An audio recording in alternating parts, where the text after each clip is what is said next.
Oke. Bismillahirrahmanirrahim. Hari ini kita akan melanjutkan materi tentang kisi-kisi ujian madrasah mata pelajaran matematika, yaitu tentang ingkaran. Oke. Ingkaran ini artinya adalah kebalikan atau lawan daripada suatu kejadian. Nah, dalam ingkaran ada 2 poin utama. Yang pertama, biasanya kalimatnya suka ada kalimat semua. Ketika ada kalimat semua, maka ingkarannya adalah ada atau atau beberapa. Ini untuk ingkaran. Jadi ketika semua, maka kebalikannya adalah ada atau beberapa. Ini kata kunci yang pertama. Yang kedua, ada juga yang namanya kata sambung. Nah, kata sambung itu ada 2. Yang pertama adalah dan. Yang kedua adalah atau. Nah, ini kebalikannya, ingkarannya sama.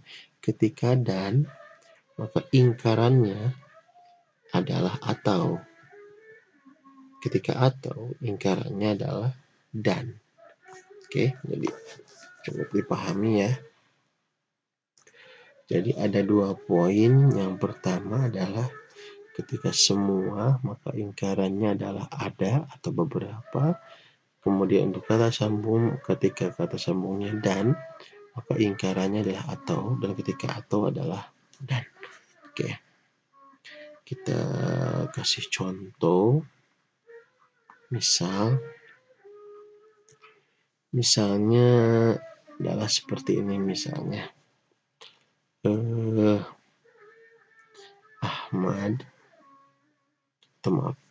Misalnya semua makhluk hidup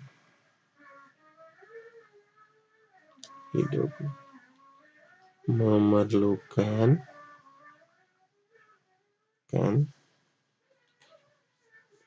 tempat tinggal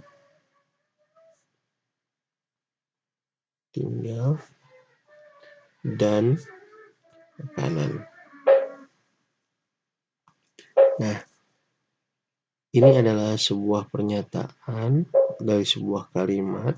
Semua makhluk hidup memerlukan tempat tinggal dan makanan. Nah, ini pada dasarnya kalimat ini adalah kalimat yang terdiri dari 2 bagian. Yang pertama adalah semua makhluk hidup memerlukan tempat tinggal dan semua makhluk hidup memerlukan makanan. Di sini ada kata dan itu adalah kata sambungnya. Kata sambung ini dan ada semua. Nah, sekarang pertanyaannya adalah ingkaran dari kalimat ini bagaimana? Nah, tadi kita sudah kita pahami apabila semua, maka ingkarannya adalah ada atau beberapa. Atau kata sambungnya. Ketika kata sambungnya dan, maka ingkarannya adalah atau. Ketika atau, maka ingkarannya adalah dan. Maka apabila kita menemukan seperti ini, semua makhluk hidup memerlukan tempat tinggal dan pakaian dan makanan, maka langkah yang pertama semuanya kita rubah dulu jadi ada, maka ingkarannya adalah ada. Ingkaran dari semua adalah ada makhluk hidup memerlukan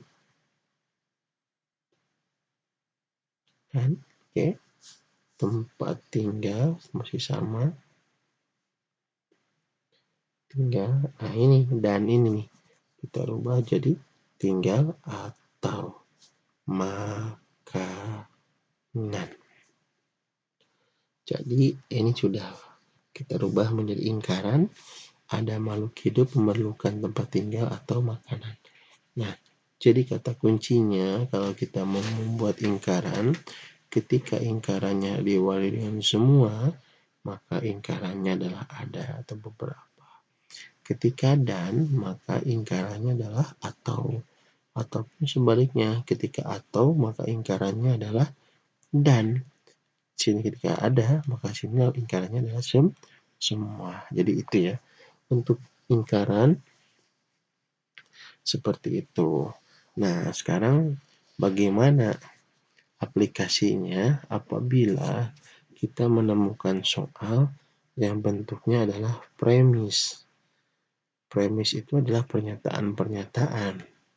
Contoh, ini ada P1, premis pertama misal. Ini anggap yang ingkaran sudah selesai ya. Nah, kita lanjutin ke premis nih. Ada beberapa modus itu, ada namanya tolen, ponen, dan silogisme. Nah, hari ini taruhlah kita mempunyai seperti ini, mempunyai persamaan atau pernyataan tentang sebuah pernyataan. Jadi kalau tadi bentuknya adalah ingkaran dari sebuah pernyataan, sekarang bagaimana bentuknya kalau misalnya premis atau pernyataan. Contoh, premis 1 adalah jika saya makan, maka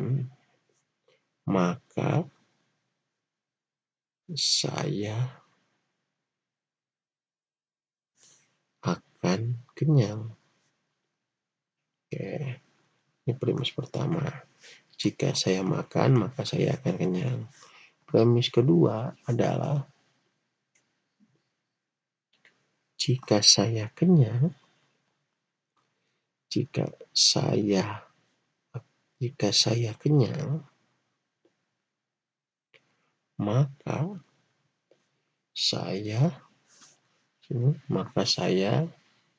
maka saya sehat. Oke, ada dua premis. Ada dua premis nih, premis pertama sama premis kedua. Premis pertama adalah jika saya makan, maka saya akan kenyang. Premis kedua, jika saya kenyang, maka saya sehat. Nah, ini bentuk-bentuk premis. Bagaimana cara menjawabnya? Cara menjawabnya ini adalah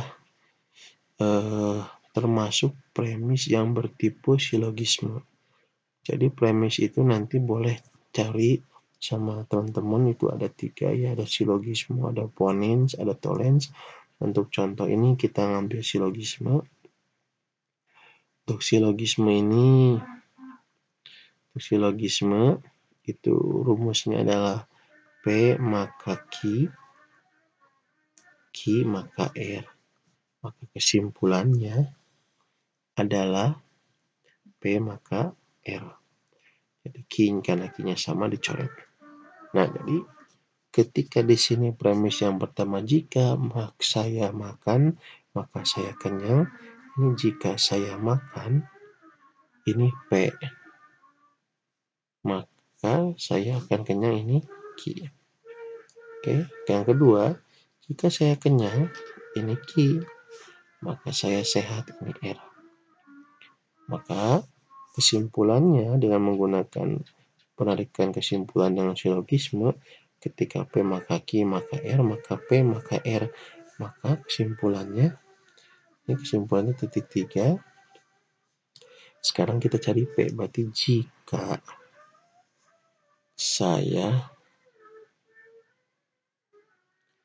saya makan, maka R-nya berapa? R-nya adalah maka saya sehat. Jika saya makan, ini P. Saya sehat, ini R. Jadi cara penarikan kesimpulannya seperti itu. Terima kasih atas pernyataannya dan perhatiannya.